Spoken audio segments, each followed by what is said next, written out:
వాల్తేరు దాదాగాడి విగ్రహం. ఆ రౌడీగాడి విగ్రహం పెడుతున్నారు ఎందుకు? ఎందుకంటే 25 మర్డర్లు, 30 మానభంగాలు, 50 దోపిడీలు చేశాడు కదా, అందుకు. ఇంకా ఈ దేశాన్ని బాగు చేయడం ఎవరి వల్ల కాదు, ఆ గాంధీ గారే దిగి రావాలి.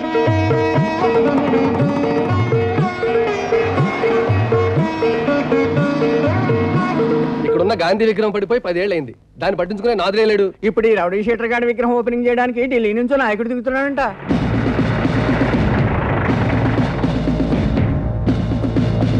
మినిస్టర్ గారు వచ్చే టైం అయింది, అంతా అలర్ట్ గా ఉండండి. Yes sir. అదేంటి కొండ పక్కన గాంధీ గారు వచ్చి నిలబడ్డారు?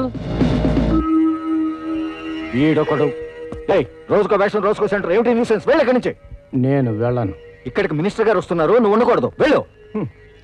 మనం ఆరాధించాల్సింది రాముణ్ణి గాని రావణాసురుడి విగ్రహాన్ని కాదు, కృష్ణుణ్ణి గాని కంసుణ్ణి కాదు, గాంధీని గాని గాడ్సేని కాదు. ఇక్కడ ఉండాల్సింది గాంధీ గారి విగ్రహం. అది చెప్పడానికి నువ్వే విడవి. భారత పౌరుణ్ణి.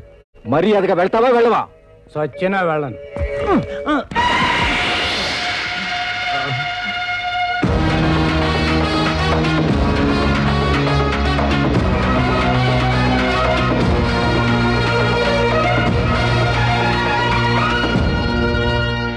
ఒంటి మీద కాకి బట్ట ఉంది కదా అని చేయి చేసుకోవటం, నోరుంది కదా అని పొగరగా మాట్లాడటం మంచిది కాదు ఇన్స్పెక్టర్.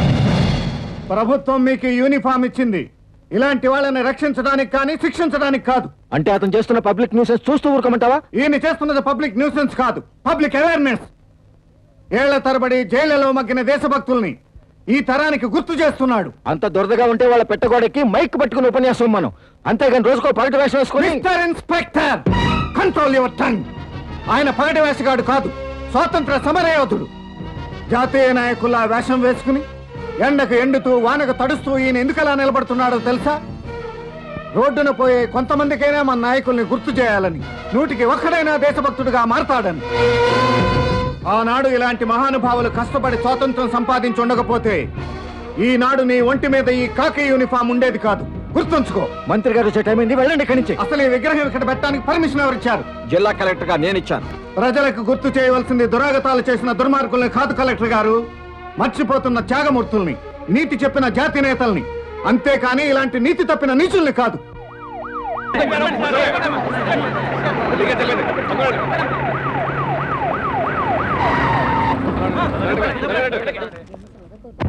నమస్కారం. నమస్తే. ఏంటి ఏర్పాట్లని పూర్తయినట్టేనా? కావు సార్, ఇప్పుడు మీరు ఓపెన్ చేయడానికి వచ్చిన విగ్రహం ఎవరిదో తెలిస్తే సిగ్గుతో తలదించుకుని మిమ్మల్ని ఇక్కడికి పిలిచిన వాళ్ళని చెప్పుతో కొడతారు. ఎవరిదా విగ్రహం? ఒక రౌడీది, ఒక గూండాది, ఒక కూనీకోర్ది. అవును సార్, ఇప్పుడు మీరు ఆ విగ్రహాన్ని ఆవిష్కరిస్తే రేపు పేపర్లన్నీ ఆ రౌడీ ఎన్ని మానభంగాలు చేశాడో, ఎన్ని మర్డర్లు చేశాడో బయోడేటాతో సహా రాస్తాయి. అప్పుడు మీ మంత్రి పదవి ఏమవుతుందో ఆలోచించుకోండి. ఏమయ్యా పాము, అతను గొప్ప నాయకుడని దేశభక్తుడని కథలు చెప్తావు నాకు. అంటే సార్ అతను ఎవరో ఏంటో నాకు కూడా ఇప్పుడే ఈ స్పాట్ లోకి వచ్చిన తర్వాత ఇతను చెప్తే తెలుస్తుంది. థ్యాంక్ యూ మిస్టర్, నేను పొరపాటు చేయకుండా చేశావు. మీరు పని చేస్తే మేమంతా సంతోషిస్తాం సార్. ఏమిటి? ఆ రౌడీ విగ్రహాన్ని అక్కడి నుంచి తీయించేసి ప్రజలందరూ కోరుకునే గాంధీ గారి విగ్రహం పెట్టించండి. తప్పకుండా. కలెక్టర్ గారు వెంటనే ఆ ఏర్పాట్లు చేయండి.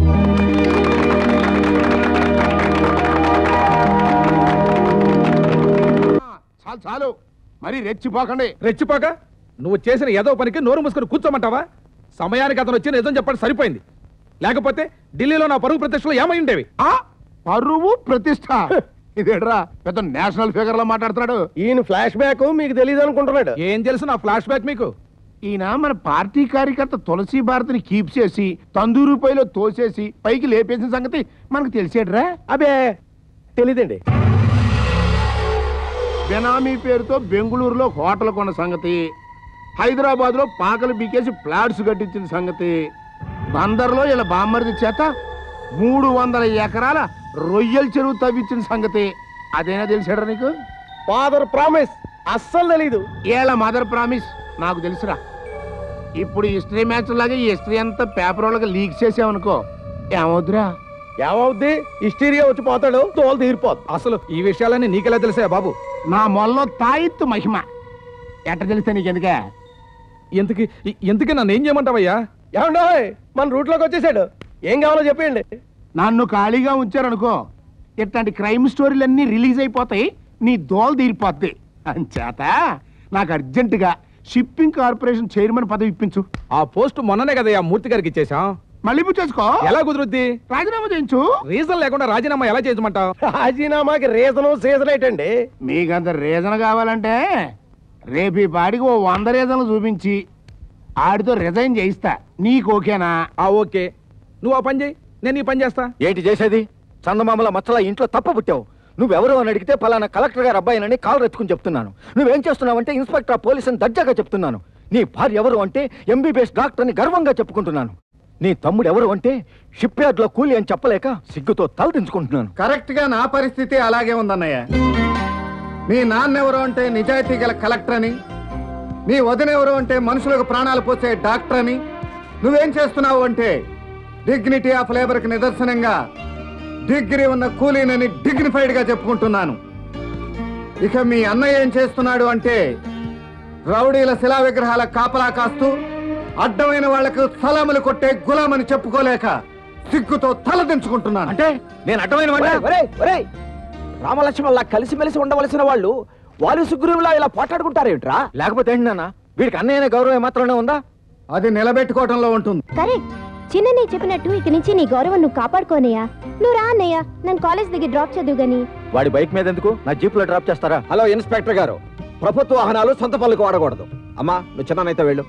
అదే కాక నీ జీప్ లో ఎక్కితే నన్ను అరెస్ట్ చేసి తీసుకెళ్తున్నట్టు ఉంటుంది. నువ్వు రా అన్నయ్య. ఏమండి మాయ, డైనింగ్ టేబుల్ మీద అన్ని పెట్టాను, మీరు వెళ్ళి టిఫిన్ చేయండి. పెట్టి వెళ్ళు. లేదండి, నేను అర్జెంటుగా హాస్పిటల్కి వెళ్ళాలి, డెలివరీ కేసు వచ్చిందట.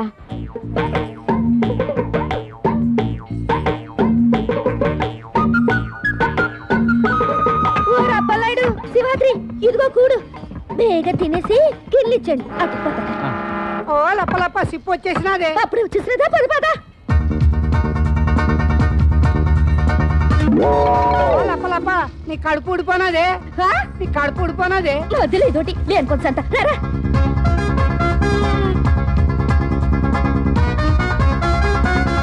Welcome India, welcome India. Take this. What is this? చిప్పా, ఆల్ చిప్పా. Oh thank you. Hello, no free. Give this కళ్ళు చూడు. Oh exchange. I don't want. Please, 9 months కడుపు. Help. Okay, keep it. Hello. Good morning, madam. Take this. What is this? God Shiva, Shanko. Oh, very nice. This kuda very nice. Oh, exchange. No exchange. Please, madam. You lady, I lady. Yeah. You know stomach, I stomach.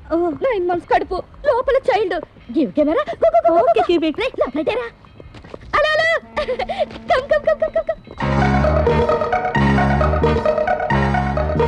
లేచినాల బాగుందే లప్ప, గుప్పెడు చెప్పలతో కంపెడు సరుకులు దొరికేసినాయి.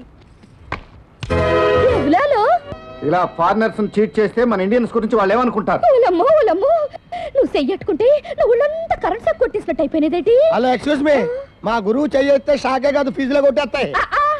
అన్నట్టు ఈ ఏరియాలో ఈ face cut ఎప్పుడూ తగలేదు. ఇయ్యాలే డ్యూటీకి ఎక్కినావా? ఎక్కినారు. నీ ఇలాంటి వాళ్ళు తొక్క తీసేటకి. నువ్వు ఊరికే ఓవరైపోకు, అత్తరైపోద్ది. అవును గురు, నీకు పెళ్ళైనదా? లేదు కానీ వెళ్ళి ఎవరి వాళ్ళకి ఇచ్చేసిరా. ఇచ్చేసినాను కదా. ఏంటి ఇచ్చేసినావు? మనసు నాది నీకు ఇచ్చేసినా, నీది నాకు ఇచ్చేస్తే ఇద్దరికి అత్తరైపోద్ది. ఓలమ్మో, ఎంత సిగ్గున్నానంటే నీకు. బాలాగింత కడిపేసుకొని మనసు ఇచ్చేసినానంటావు. ఒక్క గుద్దినానంటే బెడ్డూడిపై కింద పడిపోతాడంతే. ఓలమ్మో, ఇంత గడ్డెట్టినావంటే గురువా, ఇది మామూలు కేసు కాదు, మంచి ముదర కేసు. కోటి పోయి పోలీసులు పిలుచురా, దీని పని చేద్దాం. ఎవరు ఎలాగిచ్చేస్తాను నొగ్గి నానిస్తారేంటి?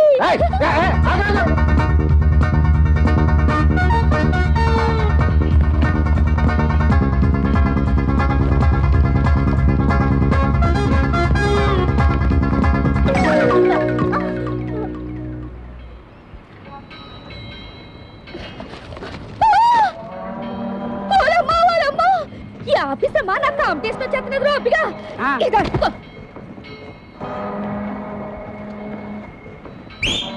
చూసి చాలు గాని కొగ్గేసాయి.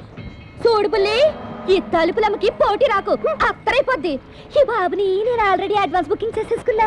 నీ వెళ్ళి ఏరే పార్టీ చూసుకో. ఎలా ఒళ్ళేమన్నా తిమిరిగా ఉందా? తిమిరేటి, నిన్నెట్ట చూస్తుంటే అత్తరైపోతుంది.